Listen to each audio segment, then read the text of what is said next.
You're listening to the Road to Wisdom podcast, weaving stories told by wonderful minds about all things motherhood, health, intimacy, politics, nature, and everything in between. Join us on an adventure discovering unique experiences that we can learn from to enhance the ways in which we live. We are your hosts, Chloe and Keshia. Welcome to the Road to Wisdom podcast. Today we get to speak to Melissa Kupsch, and most of you all know her as That Homeopath. And a lot of our listeners actually requested that we speak to you. And after however many people it was, we couldn't ignore it anymore. And actually, we didn't ignore it. I think we didn't ignore it, but we just were like, we'll get there. But I'm pretty sure actually my hairdresser, Kerry, is studying with you. And I think she might have mentioned it. And then I was like, okay, we definitely have to reach out. So here we are. Links there. But yes, I'm really excited to talk about the more classical approach to homeopathy, because I feel like there's people see one side or another side, like they see like the really beautiful classical homeopathy versus the quack side. Yeah, or just going to the shop and being like, oh, headache. And, which obviously is still very much homeopathy, but just a little bit different. So I don't think most people fully understand the classical side and the process of that. And, we both are into homeopathy, with treating our, families and using it when we need to. And I actually also studied naturopathy. I think you studied for 2 years, didn't you? And then moved. Yeah. So I studied for a little bit. And it's funny because I feel like, and you probably might agree that naturopathy is this thing, but then they introduce homeopathy, which feels like it is just it's obviously its whole own thing. And if you're really into that, it kind of cancels naturopathy. You're like, well, that doesn't anymore make any sense to me, because you're all about stopping the symptoms, whereas homeopathy is embrace the symptom. And I just love that, because I truly believe that that's what, healing's all about. So anyway, this isn't the Chloe show. This is now the Melissa show. So welcome. And we're really happy to have you on. I completely agree with that comment, though. Just with the naturopathy, there's different layers of naturopathics, but a lot of it these days is almost sort of green pharma, just sort of suppression. People are on 10 different supplements, or a lot of them synthetic, sort of formulas. And when we sort of stop and ask, and they do put homeopathy in as an elective for a lot of naturopathic degrees, but when you really embrace homeopathy and the divine wisdom of the body, it no longer makes sense to suppress any symptoms with, whether it's a herb, and, of course, herbs, they have their synergistic effects, and that's going to be a step better than pharmaceuticals. But ultimately, are we trying to support the body, or are we trying to sort of suppress it, really? So it really depends on the naturopath. And you do find some of them who are holistic and trying to use the herbs to amp up the body and support it. But a great number, I think, it's still sort of that antipathy. They call it the opposites, the law of opposites. Whereas homeopathy, of course, is based on the law of similars. We heal from the inside out. We want to give the body that divine energy to carry out what it was initially trying to do with those symptoms. So we are at loggerheads with a lot of other therapies.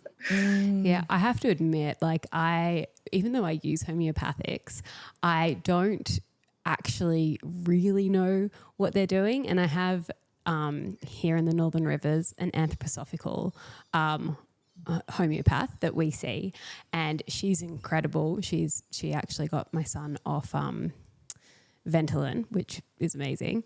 But the way that she described it, and I don't know if this relates to you, but it was homeopathics help our body to interact better with nature. It helps us to interact with nature, which allows our bodies to heal. And I was like, oh, that's a beautiful way of seeing it. So I was wondering if you could maybe expand on that a little bit, or what your take is. And so when we get into it, what is homeopathy, on a fundamental level? Because most people, they see the little pilules or my little liquid stocks and they're like, awesome, but what on earth is it actually doing? Now, it's an energetic system of medicine. So if you were to compare it to any other modality, what is it most like? It's most like acupuncture. because it is that divine energy that flows through the body. Now, in acupuncture, they call it chi. In Ayurvedic medicine, they call it prana. The homeopaths call it the vital force, that divine spark of energy that is very intelligent, that knows how to sort of keep balance in the body. Now, when we get pregnant and, a baby is growing in the womb, we, with no conscious effort from the mother, a baby is knit together with its own divinely intelligent vital force. It can make eyeballs that see, ears, a spinal cord. Like, it is absolutely miraculous, the intelligence of this force. Now, when the baby is born, it just never stops, that divine healing force. Then the homeopath would say that every symptom really that the body is throwing out is the body trying to recalibrate itself. It's, and at the fundamental level, when you break down what the human being consists of, like what the body matter, what does our tissues and our cells actually consist of, on the smallest level, you go subatomic particles right down there, you get the electrons humming around. We are energy. We are humming, vibrating energy. And there was actually an article written in The Atlantic not that long ago, and they're saying, scientists have confirmed we live in a vibrational universe. What we are perceiving with our eyes, what we are hearing is vibration at its very core. And the human being is no different. Nothing in nature isn't. Everything in nature has a unique vibration. So the belladonna plant has a unique vibration compared to, the minerals that we use, like sulfur in a homeopathic remedy. So what homeopathy actually is taking from nature a unique vibration, harnessing that in a lab, diluting, potentizing, making sure that it's not poisonous, but that the energetic remnants have remained either on those pilules or in that stock liquid. Now, when you ingest that in the human body, which is also humming vibrational energy, we can use those vibrational inputs, that stimulus, to knock the body back into line. It's almost like an energetic reminder of like, hey, you're out of balance here. Like, get back on track here. I'll give you that divine impetus. That's what homeopathy is really seeking to do. Now, we see that in the first aid, like responses, if people are using homeopathics for a flu or a fever or teething, with kids, most parents find homeopathy around the teething time. So we know how well it works for those first aid, but the depths of it when we are talking, like for your son, with asthma or with endometriosis or all of these other deep chronic conditions, that's where we are trying to rewire the energetic blueprint of the whole body, get the whole body stronger by stimulating it from within, because it knows how to heal. The body only knows how to self-heal.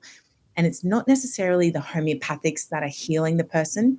It's that the homeopathics gives you that energetic boost, that energetic recalibration to get back on track and heal yourself.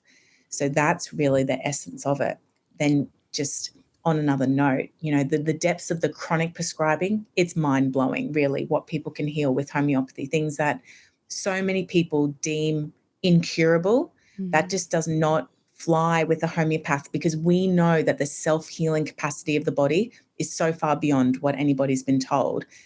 But it's about how much stimulus can we give it, that leverage for the body to self-heal. And that includes the mental and emotionals. And this is where the whole trauma aspect of it, it's a big part of my practice and something I love to talk about, because physical illness is so often rooted in some traumatic emotional disturbance to the body, which has caused a vibrational kink, if you will. And that vibration, when that is released, then the symptoms, the physical pathology can fade away. But there is nothing, like literally nothing on earth, that I would say is as powerful at releasing that trauma on a cellular level than homeopathy. And I mean, I have looked at a lot. Breath work, amazing. Meditation, Joe Dispenza, amazing, amazing, amazing. Connecting to nature, amazing. And yet, in my experience, when the people find the homeopath, that's when it is catapulted, because it's vibration. I love that. I think that's brilliant. And that actually brings me to one of the questions that a viewer had sent in. Is there any risks or side effects to using homeopathy? In regards to risks, it's one of the lowest risk modalities on earth. And the reason being is that the energetic stimulation to the body, it's sort of hard to actually force the body energetically to do something it doesn't want to do. What you would see as an adverse reaction is often a healing response. So I'll give you an example of what that would look like. For a lot of children who have, for example, eczema, they will use a lot of steroid creams. Now, that will get rid of the eczema, but it's quite common that the child then develops asthma. And what we've done there is we've suppressed the eczema, but the disturbance is not truly cured. There was an imbalance in the body, and the steroid creams have only forced it inwards. Now, the lungs are also skin, but they're an internal organ, and they're actually a much more important organ, so it's more dangerous to have asthma. When the homeopath is looking to heal the asthma, it is very common that the asthma starts to improve, but the eczema comes back out onto the skin. Now, to the average person, that might look like a side effect. Oh my gosh, I've got my eczema back. We call that in homeopathy the return of old symptoms. So if somebody takes a remedy and then they have a bit of a healing crisis or a healing response, that's usually what it is that, the body's trying to do. It's taking that opportunity to like dump out some of that toxicity. So definitely comes with, you want to be guided by somebody who knows what they're doing. But in the first aid, people are really quite safe. I've been selling first aid kits all around the world for the last maybe year and a half.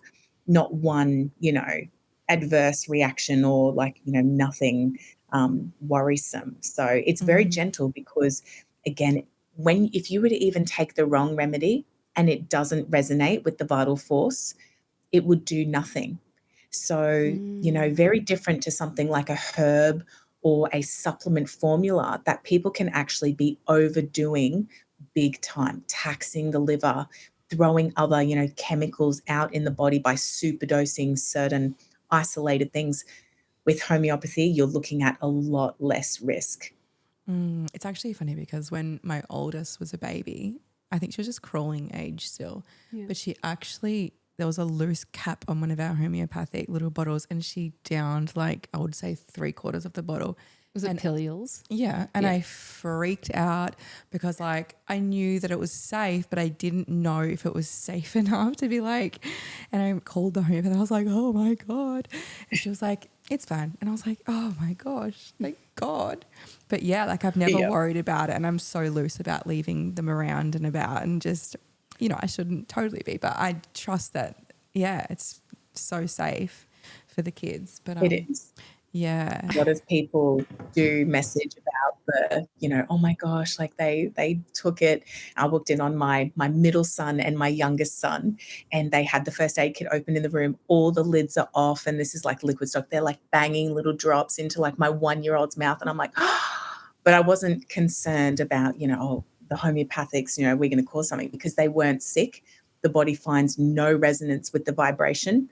It's just a waste of homeopathic. Yeah, exactly. So I say parents, keep it out of reach of children, especially if you have pillules. Pillules are almost, it's a bit of an issue. I can't really have pillules in my house because the kids start to get a bit of, Mummy, I'm sick. That's what they my taste kids do. But they're like, I think I've got something. And I'm like, and they they can see them. And I'm like, do you? Because you don't. My nearly 2-year-old, she's 23 months now. She will fall over and be like, owie, owie, owie, trying to get some arnica pillules. And I'm like, we've had to put them away and just be like, oh, no. Little bangs now, you're going to have to just deal with yourself. Broken arm, we'll bring out the arnica. Yeah. I know we just touched on it before, but I'd love to just backtrack a little bit because we've been lately talking a lot about quantum biology and all of these really exciting things. And homeopathy kind of slid off my radar for a while, but now that we've been bringing this back in and we've been talking about German new medicine and so the connection with the psyche and our physical beings and the symptoms associated and all that, I kind of found myself rethinking about homeopathy, thinking if there is one kind of modality of medicine that you can get prescribed, homeopathy would be what fits into this equation. And then, so I'd love to just kind of open that up a little bit and see if that resonates with you.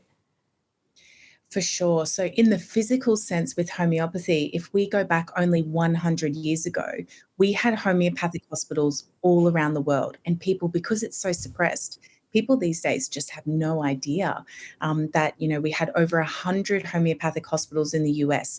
Now, these are massive hospitals with just wards upon wards of beds, and all of the patients there, no matter what they were sort of going through, whether it was like the Spanish flu, cholera, they were getting homeopathic medicine and treated that way purely with homeopathy. So the physical, aspects of homeopathy, it's very powerful. The mortality rates of those hospitals, they're all documented. So people can compare how successful were the homeopathic hospitals at treating all of these like diseases compared to the allopathic hospitals where they were using more of the drug, sisters to that. So the results are unambiguous into, how effective is homeopathy. And in the quantum, I mean that mental and emotional, like the link with the psyche and German new medicine. I mean, homeopathy originated out of Germany from a German medical doctor, and I love German new medicine. It's probably the second to homeopathy that I would stand behind. A lot of it is, I would say homeopathy is the German old medicine, like the OG, and they'd sort of they would definitely morph together.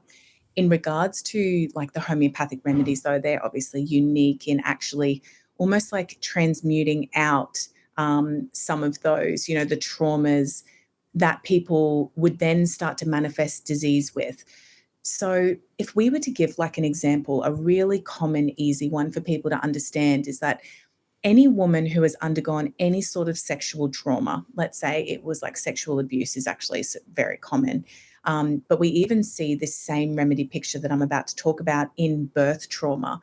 And it's the essence behind it is the woman has felt violated, like her body has been violated in some way. So if she was dominated either in a sexual experience or she was dominated by like a doctor who said, get on your back and, do this. And afterwards, she's just trying to process all of this, the violation of her body.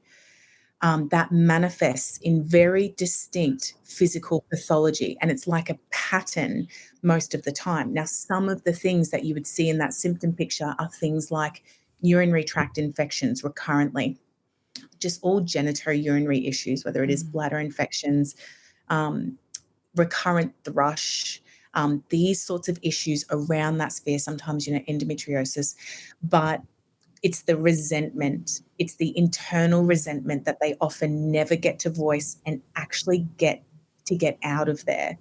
And it's really just fascinating to watch how the body responds to that sort of resentment.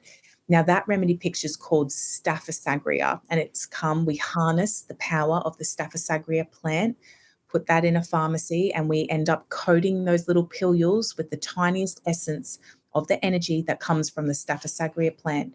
Now, when you give that to a woman who has experienced sexual abuse, the body recognizes the vibration. For some reason, the Staphysagria is what resonates in that symptom picture, and they can start to release all sorts of physical things. They might have discharges really profuse.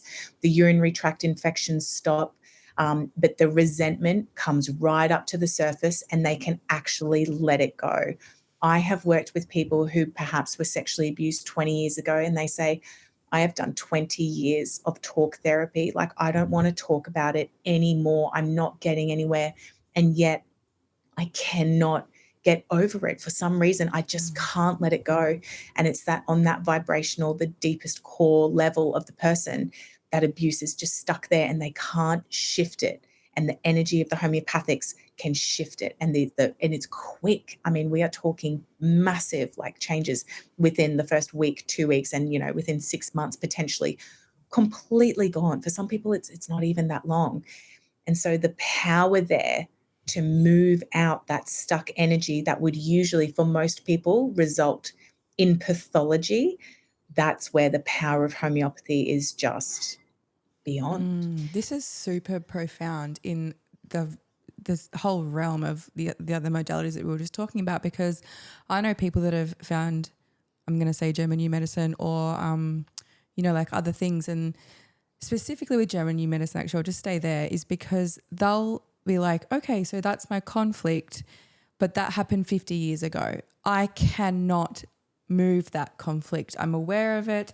I think I'm changing my perception. I'm perceiving things quite differently, I feel, but nothing's happening. So I feel like that is just obviously an incredible tool to be able to, like, if you can't shift something, like it's just like this assistance that actually gets in there and just penetrates it at the level that you may miss because your brain probably can't catch up with parts of your body. But yeah, I find that really interesting because I do know that most women who have endo have been sexually abused at some level. And I know there was a really big study on that. We've discussed that before. But yeah, that's so powerful. Wow. Yeah. And I mean, this ties in really beautifully, I guess, with everything that we've been researching and looking into lately, because it really does seem to be that most, or probably all illness and disease stems from some kind of emotional root. Like it just seems to be the common theme in all of the modalities that we've looked in. So not necessarily that you just ate too many lollipops when you were a child. It's like way beyond that. Although we're not going to go and feed our kids too many lollipops. Maybe too many pillules. And then you're also looking at the generational trauma, which how are people meant to heal something that's sort of deep, deep, deep buried within their subconscious that they never actually experienced themselves? I'm sure you guys have sort of seen or heard about the studies on the mice that was sort of tortured, up the top. They're exposed to a scent, then electroshocked, exposed. And so the offspring, let's say that's our generation of like the traumatized grandparents. How are people actually meant to recalibrate that within themselves when a lot of people don't know why they are chronically depressed or chronically anxious? They really have no idea where this comes from. And I guess a clue to the homeopath is when they say, I have felt this my entire life and nothing actually ever happened. I have just always been this way. And to give you guys an example of, when you're actually not consciously aware, it's kind of funny. I was making one of my first aid kits and I was doing it with my mum. And so they're just like 20 remedies that are well indicated for home use. And I've dropped a bottle of Ignatia and my mum and I are just talking at the time and like just chatting, like fully happy, good mood. And instead of getting up and putting the pillules in the bin, I just tossed them in my mouth and kept going. Now, Ignatia is a big remedy for grief, shock, overwhelm. It's like the emotions get completely sort of stuck in the person. And so I've taken that and, 15 minutes later, mum and I just having a conversation. She said, oh, your auntie might be getting a divorce. And I'm like, oh, that's really sad. And mum and I start talking about, when I was younger and my parents, divorced. And it just wells up within me something from 20 years ago. I am like hysterically crying. My mum is like, what on earth? And, it was such an unexpected, because here I am thinking, I'm like, but I've completely dealt with that, like I'm so at peace with, I've thought about it many times over the years. Yeah, like it was that. I did not actually think there was anything still lodged within me. And yet it came up to the surface. And what it actually was the separation between my mum and my stepdad, not actually my mum and my dad, which was, when I was a lot younger. And in the conversation with my mum, it just sort of like blurted out of my mouth, out of nowhere, do you think he ever really loved us? And my mum sort of like stopped like doing her first aid kits. And even the words as I said them sounded like a little child. Like, do you think he loved me?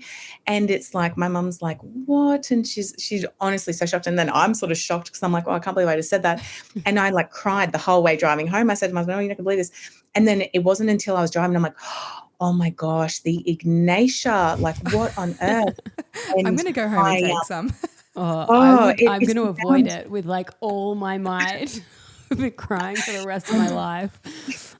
And I said that, on my Instagram, and obviously a lot of people were like, oh, I'm going to try that. And the results, like it is so profound.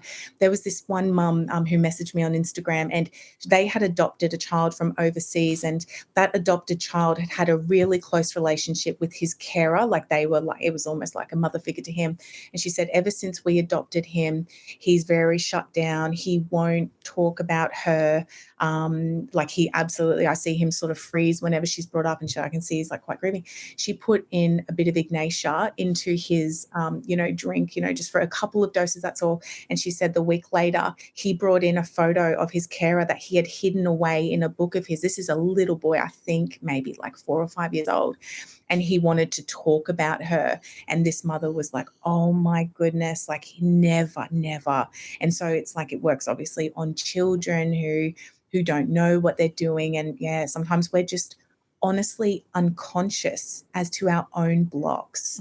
A million stories that people have sent me, like that's the power of homeopathy. You don't even need to believe in it. Truly, that's the blessing of it. Placebo is very real, but many people, it just blasts right through to the core of the issue.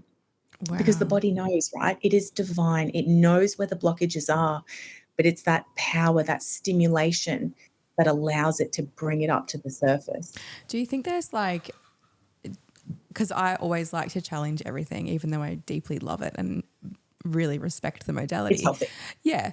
But do you feel like we could have some of these same effects if we were to, like, in terms of like grounding and sunshine and like living this life kind of separate from more modern, things like being in a house all day and things like that? Do you think the body has more of a chance at responding to homeopathy, or just without it, in getting to the bottom of some of these things? I think if you sort of really immersed yourself in the most like naturally holistic life, right? You're grounded, you're relaxed, you're in a loving, connected space. I think a lot of that healing, would come naturally. And again, that is still powering up your vital force to heal itself. That's all energy. With all of that grounding, it is coming up through your feet and it is circulating, all of like respecting circadian rhythm, the sunlight on your skin, that is powering up your mitochondria, but your vital force too. That's like vital energy, electromagnetic rays you're absorbing there. So as to whether is homeopathy necessary all the time, I always say no, because people have the ultimate power and you really can't discount that. There would be 5% of people out there who can get themselves like through meditation and just self-awareness and a complete commitment to, I'm going to surrender, all of those sorts of things. So I wouldn't say no, but what I would say is I've worked with a lot of people who have done a lot of work and truly, genuinely tried to get to the core of it. And it was the homeopathy that kicked them out. Whether they, like for some people, I was working with someone recently and she's done Joe Dispenza's like method. And she said, every morning at 5 a.m. I've gotten up and I've meditated for an hour. And she said, I've unraveled a lot in witnessing and doing all of that. And then at the end of like that year, 2 years, she's like, it still does not compare to what happened when I took the homeopathic remedy after that. And so to me, I guess I'm always just trying to collect data on how people have healed themselves.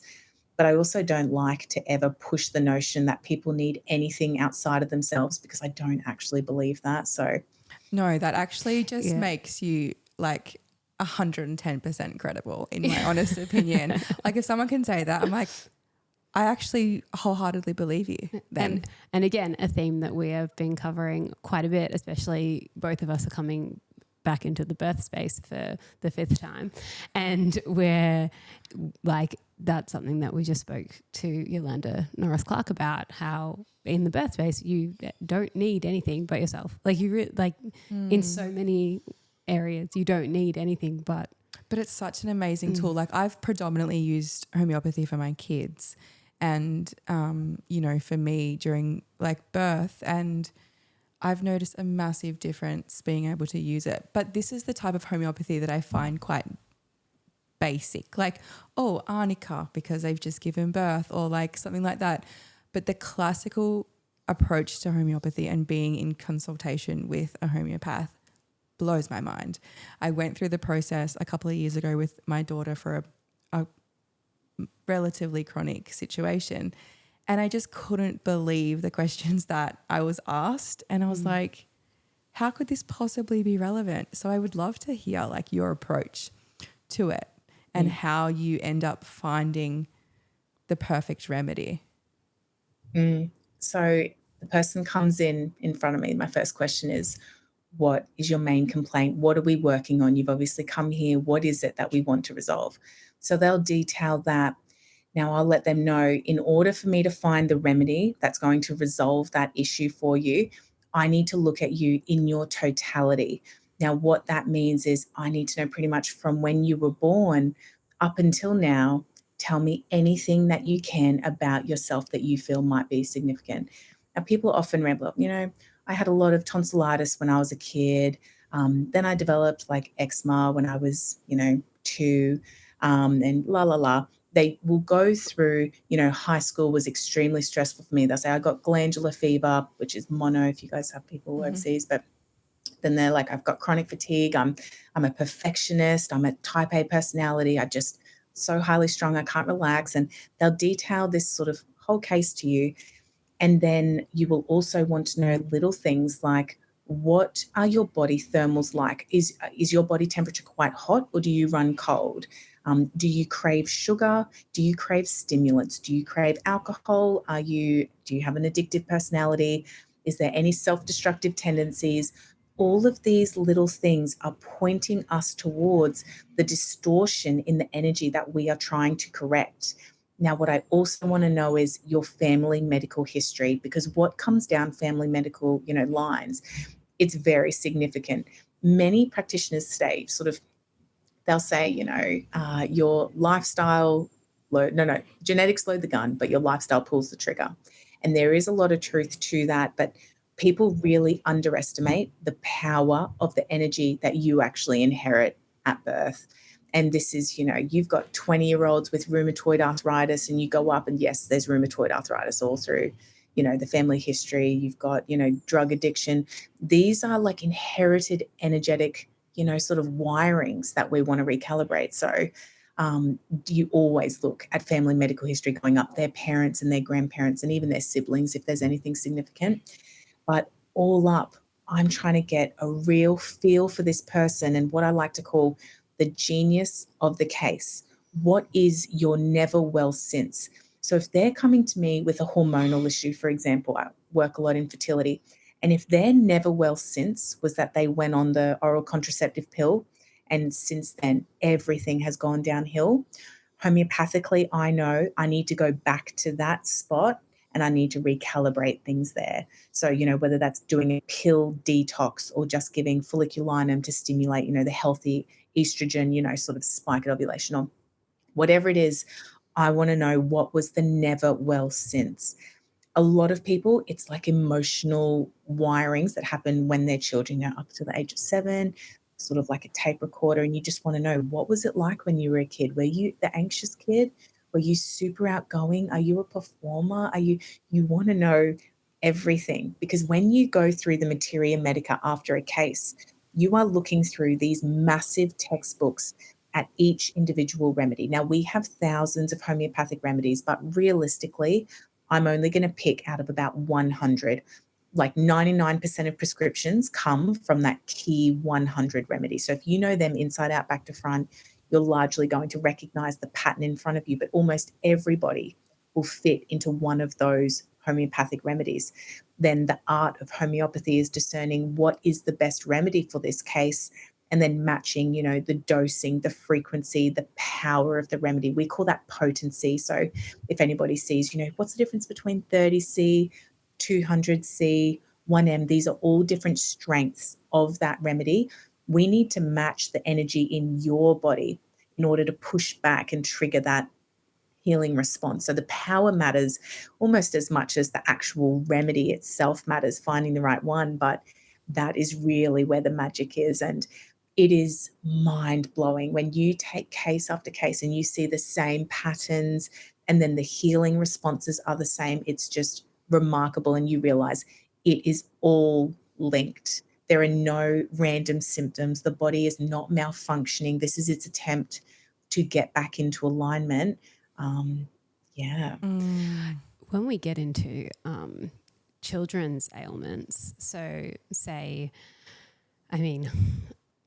all too many people would reach straight for Panadol as soon as a child is teething or upset with a runny nose or anything like Pardon? Fevers. Fevers, yeah, fevers. What would we be able to go for instead? And can you explain to our listeners who would most probably already They're probably not going for Panadol, but just in case. just in case, why we wouldn't want to reach for Panadol? And maybe just like on top of that, because what you've just said is there's a lot to it, obviously, choosing a remedy and knowing something. So on top of that, I'd love to know like what ultimately how do we just go to the store that have them there and they're all in their colourful little bottles and they've got names and you're just like, okay, that one says headache. Like what is the difference there? Yeah, yep. So let's start with the fevers or the symptoms that our kids get in childhood. So fevers specifically, even doctors now are starting to come to like share the knowledge that, you know what, the fever is a healing response. My dad is a doctor, and so my questions to him over the years in regards to why so many doctors still habitually just say straight for it. But it's on all the government websites, even, sort of our hospital websites. And the fever is the healing response. That is the immune system firing up as a protective mechanism. It's noted there's a pathogen or there's a reason that it needs to defend itself. The heat is a good thing. When we suppress that with Panadol, we do not allow the body to carry out the healing process. As a result of that, you'll often see that the fevers go on and off for a few days. You let a child run a fever, oftentimes goes right up. It might be a little bit uncomfortable. A lot of kids cruise through it, but we have homeopathy for when they are uncomfortable, but usually they'll go right up. When the fever breaks, the healing comes on. And very interestingly, just historically and sort of, I guess, Indigenous wisdom says that after children go through some of these events, they notice big leaps and bounds in like behavior and development. So even before and after something like chickenpox, what they have noted is that the handwriting of the children is profoundly better. And what are we doing when we deny ourselves the ability to mount a healing response? It's sort of the body is opportunistic. And even when we look at something like the flu, the runny nose, what is the body actually pumping out in that phlegm and in that, mucus? Toxins. It's taking the opportunity to like, right, now's my time. I'm going to dump it. So what happens when we take our cold and flu medications and we just dry that up and suppress it? We don't allow the body to carry out its healing response.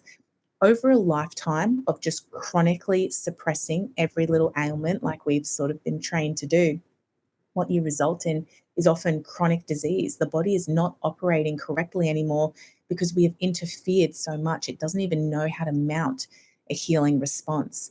When you look at children, their vital force is often very strong. They can mount a good fever. The next, even that afternoon, they might be running around and playing. They're fine. They're robust. The vital force is strong. You look at an adult with like, the same thing, a fever or like a bit of a flu, they're in bed, they're laid out sometimes for like days. They're like, oh, they've got so much toxicity and just so much suppression under their belt. They don't respond as well as kids. So my advice to parents is usually just try to support them as holistically as you possibly can while they're growing up so that their, chronic health when they're older is much, more enhanced. And then so with specific remedies, if anybody was sort of wondering, what are the key 5 maybe homeopathic remedies that families would do well to have on hand in your fevers, your belladonna, big for fevers. Your aconite is good for the early stages of any illness. So whether that's like a cold is coming on and you want to nip it in the bud immediately by boosting that vital force, aconite. If the kids wake up in the middle of the night, sometimes like they wake up and then you feel them, they're real hot, they're really out of sorts, and you're like, oh man, aconite, especially when it's a sudden onset. And that can be extremely soothing. Now, the idea with the homeopathics is not to squash the fever altogether. And this is where people, they need to change their medical mind. The idea of the belladonna and the aconite is not to get rid of the fever. What you'll notice when you give it is the child becomes more calm, more well in themselves, and they can ride the fever more easily. They might just doze off to sleep, which is one of the most healing, sort of reactions you can have. With something like teething, chamomilla is a remedy that everyone wants on hand. Now, again, it doesn't suppress the teething, obviously. The teeth have got to come through, but it raises that pain threshold. So the children are less irritable. That teething child who's super clingy and is like throwing toys, and then they want to pick them up and they just don't know what they want. It's because they're in pain, they're irritable, they're all out of sorts. The chamomilla brings them back into alignment. So yes, they're still teething, but they can navigate it a lot easier. Now, women, when they're in labor, they've got that same chamomilla presentation, a lot of women, because they're irritable and they're in pain and they're like, don't touch me. Get over here. Don't touch me. And, they just don't really know what they want. When they take chamomilla, it seems to really raise that pain threshold so they can relax. And then labor progresses, much more naturally because like the pain threshold's up. So chamomilla would be another one for parents. And then, it's really hard to say what else you would really want. I mean, you can have your flu remedies. A lot of the time, your combination remedies are brilliant. If you just did a general flu one to support, just going through that flu process. And it's interesting. I've got a cough blend that we just made up. And my son had a cough the other night. My husband gave it to him in the middle of the night. And it was immediate. So he had a very dry, hacking cough that I have ignored for about 3 months. So I'm a very hands-off mum, considering I'm a homeopath and people expect me to be making up something for every little thing. I really don't. I'm like, oh, your immune system's fine. You got this. But after a very long time of him coughing, my husband's like, can you sort this out now? Like, you do this for other people. Can you do it for your child? I'm like, yeah, I'll bring home one of the cough remedies from the warehouse. And he gave it to him. And the next cough after, it was like a wet cough. And my husband's like, what? And my husband, he's pretty switched on about healing, but he's like, did you hear that? He said, do you see how wet that went? Like, it was like mucus straight after. The body is that quick at triggering the healing response. So then Archie's just gone off to sleep. But that wet cough, you're like coughing up the phlegm. That's what the body's actually trying to do, is get the toxins out. And the next day my husband gave it to him again. He's like, that immediate change in the nature of the cough, that is the power of homeopathy. So by and large, I just let kids, go through. You don't need to be a concerned parent. The immune system, that is the healing response. The flu is the healing response. The cough is the healing response. But we cannot deny that some children have susceptibilities in some areas. So the child who gets croup cough 10 times in 1 year, there's a susceptibility there that we need to address, because, if you're not, these children are getting steroids every round of that cough.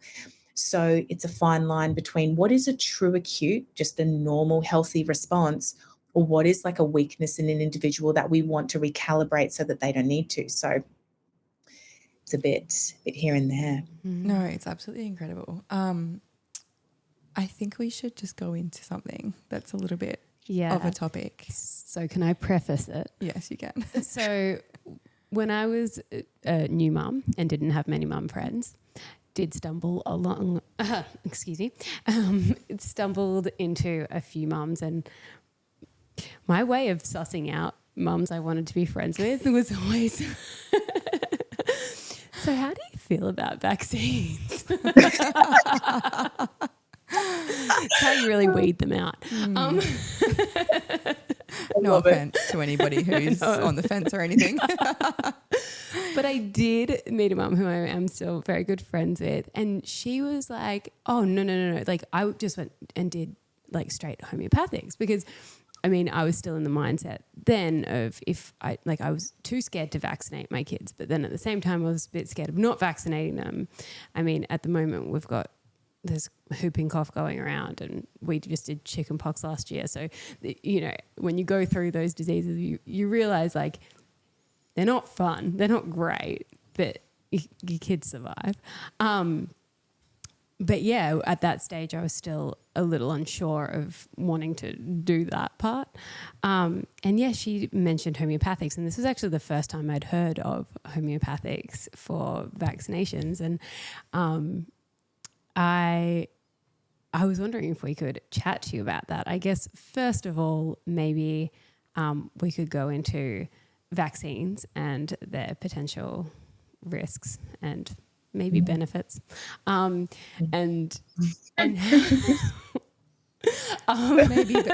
benefits. Oh my gosh. the last few years has done nothing for vaccines. And then I know I've now heard of very successful use of homeopathics in terms of vaccines. I mean, we used varicella when my kids went through chickenpox. So,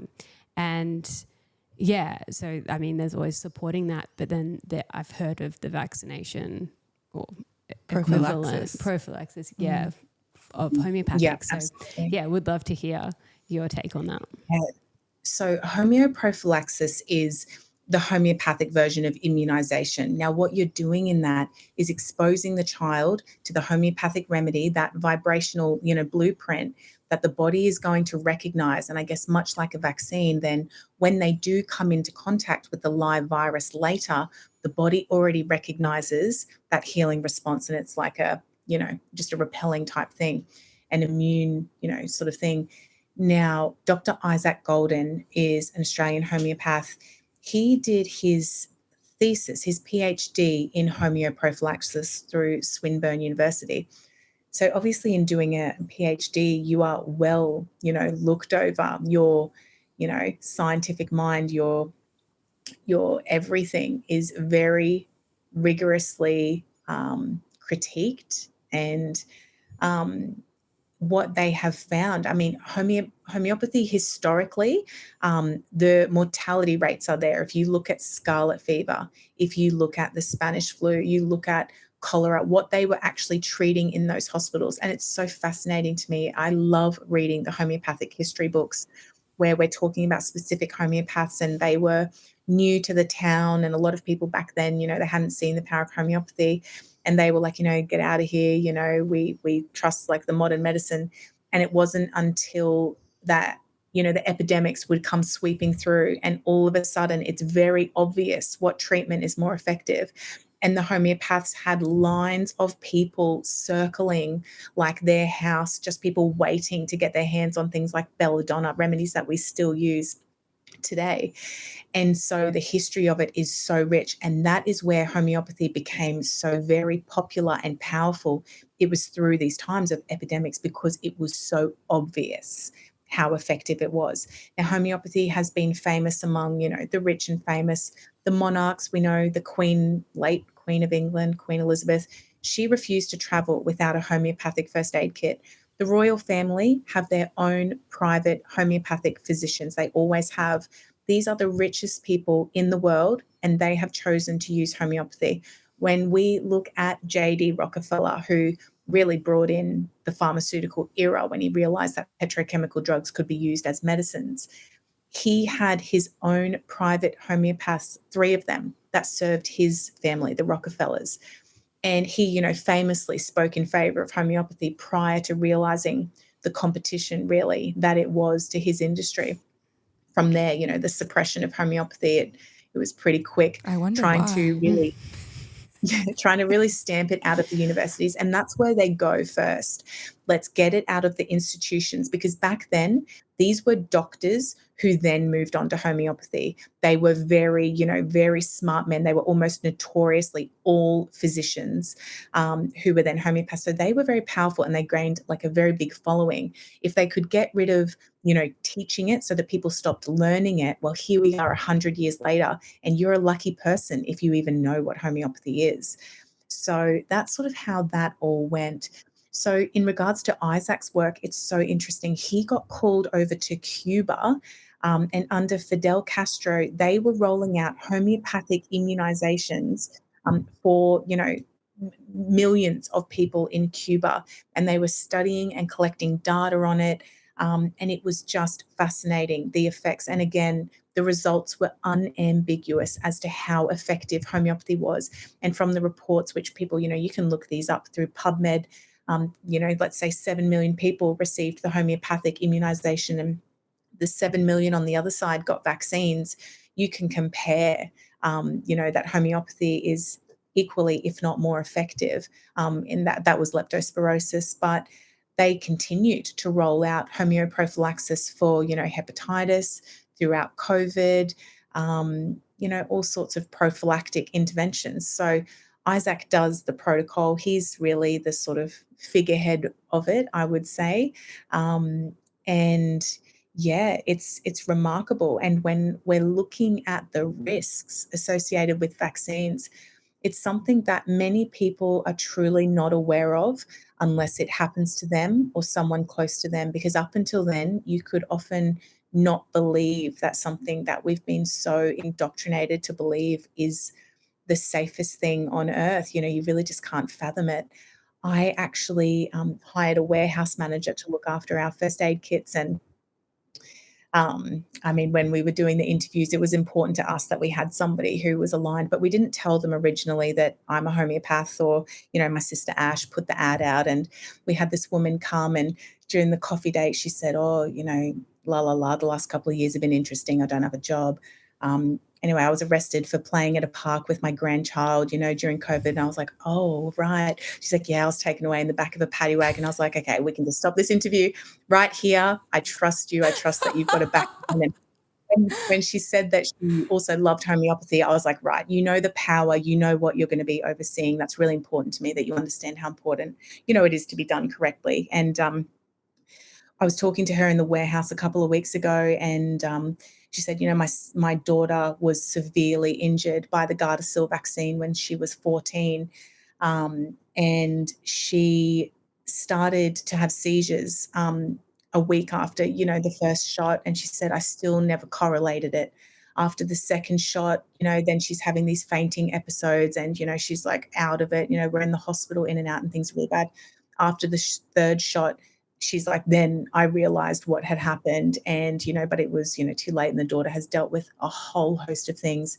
Now she had to go through legal action. And when she's talking to that lawyer in Australia, he said, if your child is still here, well, you have something to be very grateful for, because in a lot of these cases that I'm working with, death did, come of it. That's what he told her. And in regards to, the damages that are done, obviously, when I'm taking a case, I am very detailed. Like I said to you guys, I want to know everything about the person in front of me. And when parents are telling me time and time and time again that these issues started the week after, a well visit, and then the head banging started, or the eczema blew up, or whatever it is, it doesn't take a rocket scientist to put like two and two together when it is again and again and again. And so it's something that many people are becoming more and more aware of. And that's just what we want. It's just about like safety and true informed consent, that do you realize, what could truly happen? And most people, they don't. And my warehouse manager, she was funny. She said, I used to hate people who didn't, choose to vaccinate. And she said, oh, I wouldn't even want to go anywhere near them. I wouldn't want my kids near them. And she said, I can really empathize with the people on the other side of the fence, because I was one until it happened to me. And I think we all see that in one way or another. We just don't understand until we understand. Unfortunately, for a lot of us, it's a hard lesson. But we are, I would say, around the world, the last couple of years have escalated people's ability to question and distrust. And I think a lot of people now, they don't need to be harmed first and then learn the lesson. A lot of people are like, wait a minute, government distrust is at an all-time high. And I think critical thinking too, hopefully. is on its making a comeback. Could be higher. Could be higher. We're working on it. Yeah, but no, the homeoprophylaxis is really interesting. And we was talking before that it was my bridge to feel really secure in our decision not to vaccinate any of our children. And I was really, really lucky to have, had like a bit of a team, like my chiropractor and all, naturopath, and all these people that were like, just think about it. And if you don't know anything about it, this is what I know, and these are the people that I know, and these are the stories, and this is the information, and here's the book, and here's this. So because we travel a lot, and I was getting on a plane with my newborn at like 6 weeks, and everybody was like, your baby will die.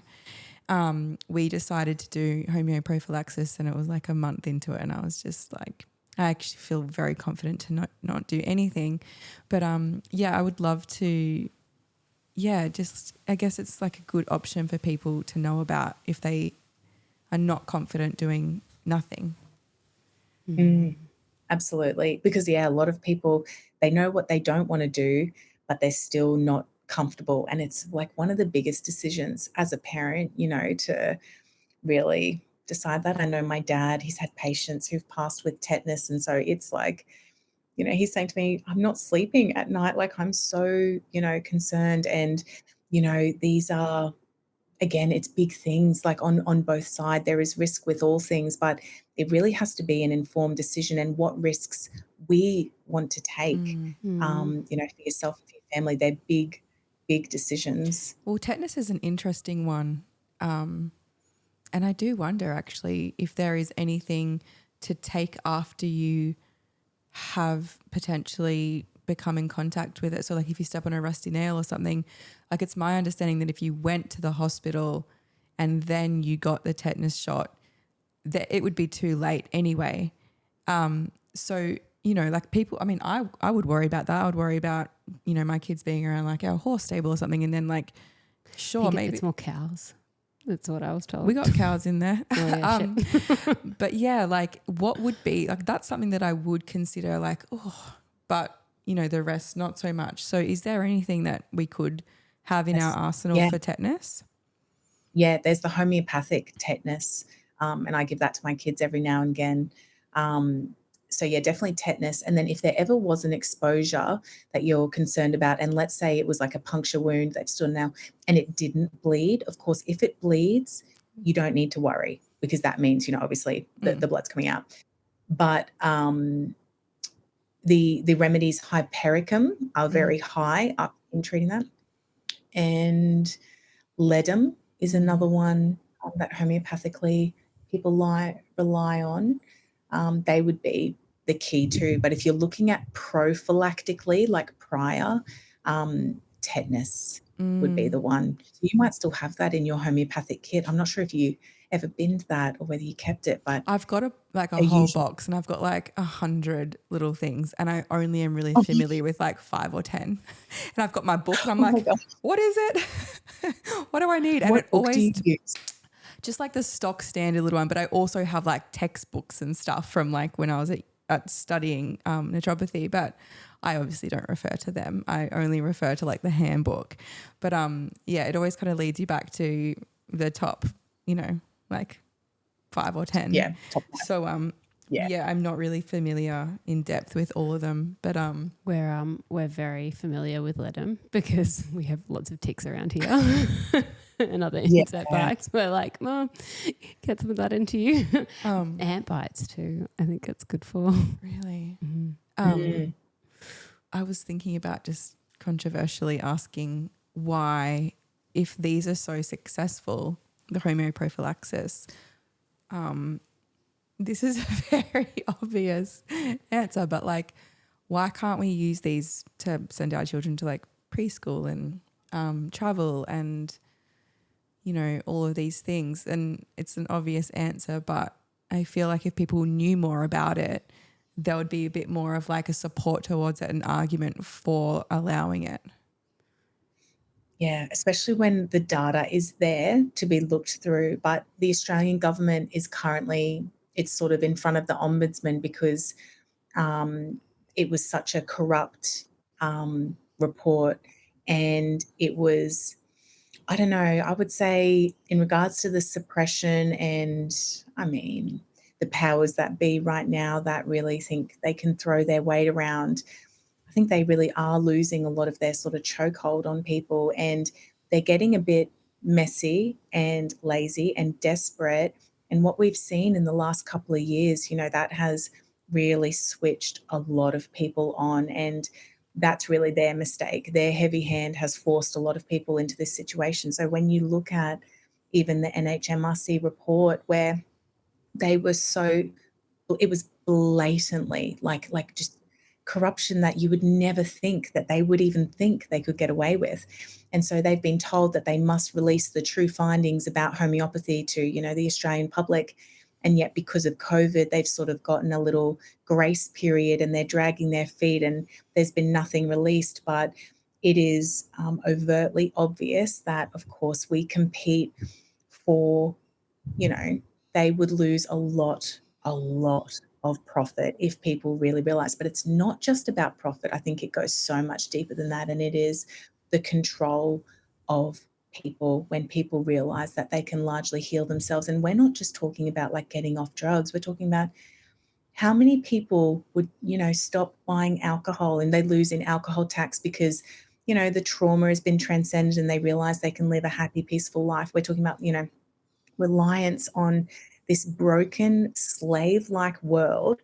People are not going to be happy sitting at their, job 10 hours a day, busting their ass for a system that they no longer support, when they realize just how free their mind could truly be. And it's that, I think, that they worry about even more than the profit that they will lose as a result of people healing themselves.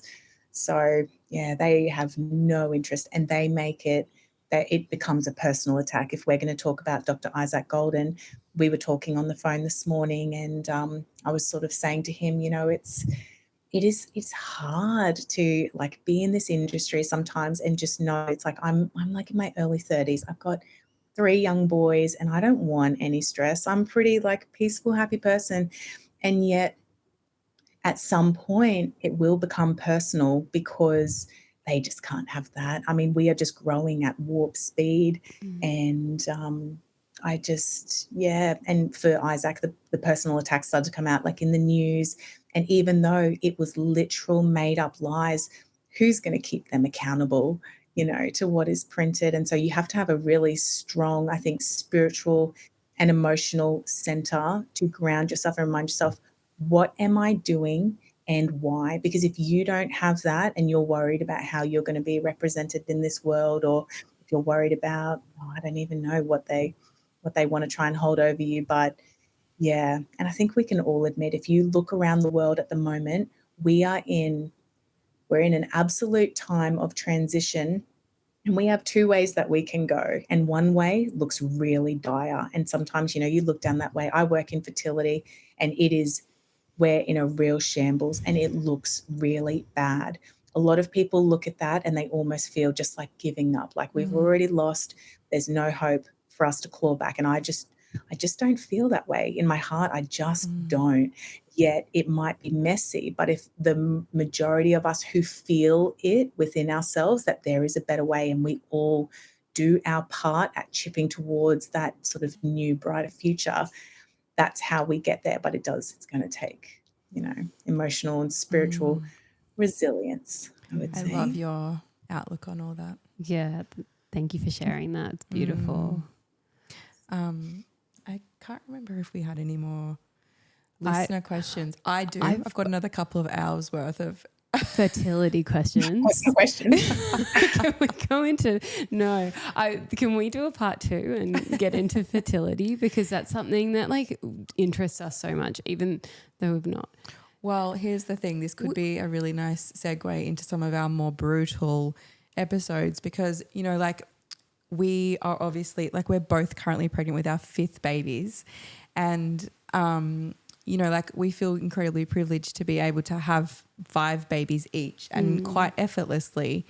But there's also a lot of people who can't, and we speak a lot about fertility on our podcast, and ways of becoming more conducive to being a fertile woman and looking after and preserving our fertility. And we've gotten into some really hectic conversations with guests who are like whistleblowers in the fertility industry in America, and like discussing all types of different third-party reproduction and things like that. And like something that we feel strongly about speaking to is reclaiming our fertility as women and men, and just being like, no, thank you. And even if not just for ourselves, we've got 5 children each. And we want their bloodline to succeed, and them to have the joy of creating their own families. So it's something that is... We would absolutely love to have the homeopathy conversation around that. And but yeah, that's another hour. It's really interesting. If you even look at, you Google sperm counts 2045, and when Google is telling you that they're predicting that we will reach a 0 sperm count around that, I mean, even if that is their like worst case scenario, the reality is that it's looking like people will be dependent on IVF. If nothing changes, at the very least, almost everybody is going to need reproductive like technologies to help them conceive. And what world is that? Like It's and they're Handmaid's telling us Tale. flippantly. It's so, It is.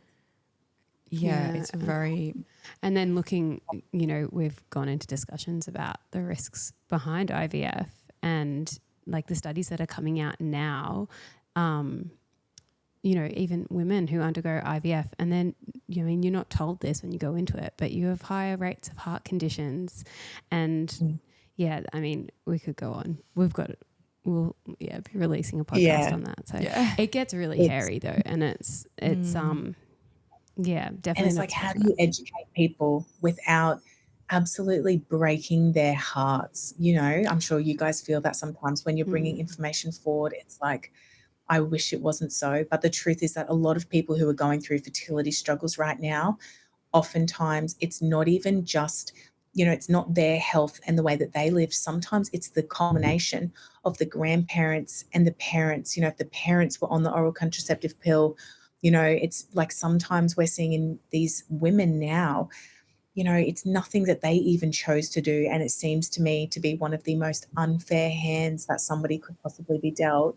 And yeah, a lot of my motivation to really turn that around comes from like, it's all I ever wanted. I'm sure you guys, if you're on your fifth babies, it's all you ever wanted to, and you would wish that for every person. It's a biological urge, and it's like a right to have children. And taking that back, that power, it means saying, you know, I might not inject that into my body. No. And for some people, that's really hard to stand up against certain things and just the education. But one thing I would say, just before we go to anything else, but when we're talking about damages from certain, you know, medical procedures, and that could be anything, that could be from the oral contraceptive pill.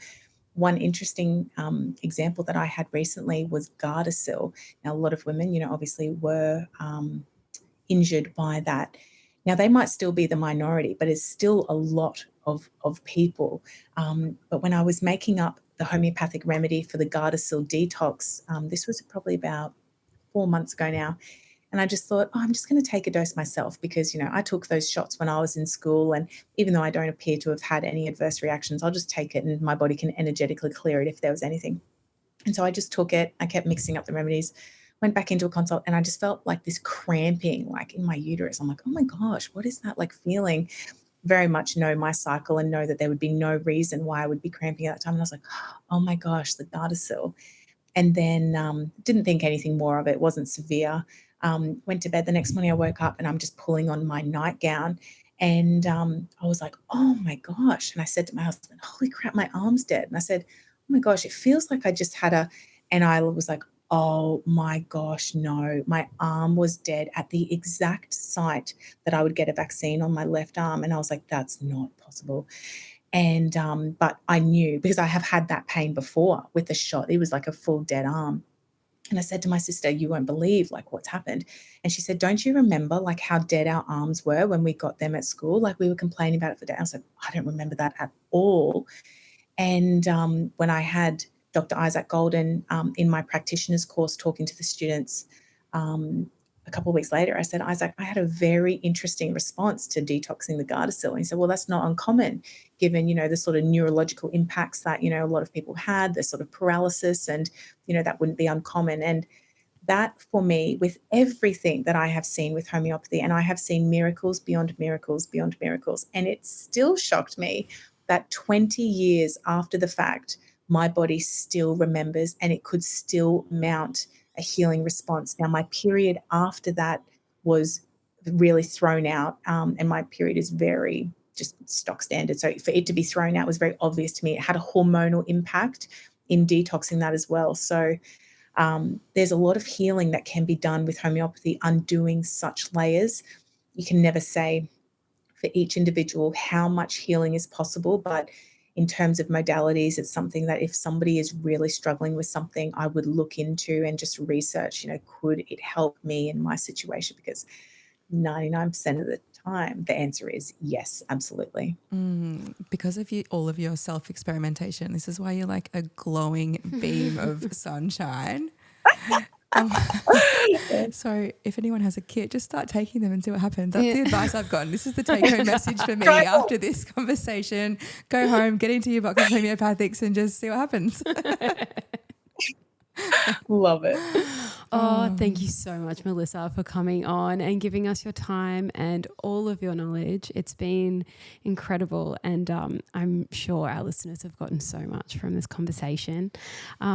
Before we let you go, do you have any offerings? Where can our listeners find you if they want more? Yep. So we've got courses for people who want to go deep with homeopathy, and people who are looking towards like wanting to practice homeopathy. But we do these free Zooms, every month.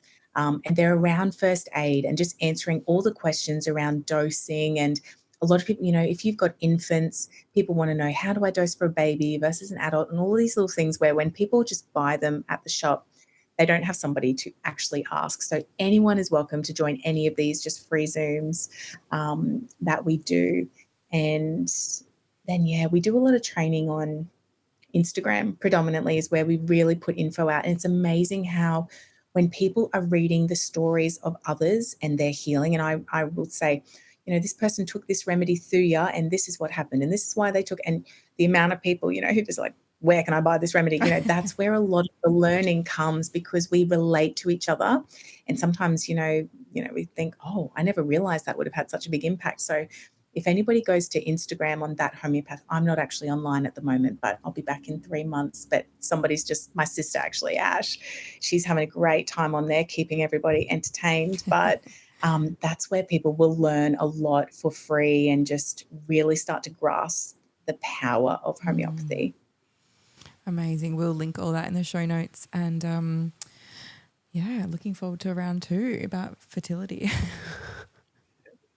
Thank you so much for having me on, guys. One of my friends must have seen that you'd put out that I was coming on, and she's messaged me, oh my gosh, they're my favorite podcast. I'm like, oh, okay, cool. So whoever that person is, we love you. We love you. That's you. What did you say her name was? Monique. Monique. She owns the Mayor Mothers Clinic in Ascot. But hey, Monique. Yes, amazing. Well, thank you so much, and we'll I hope you all enjoy the episode. So wonderful. Thanks, everyone. Thanks for tuning in to the Road to Wisdom podcast.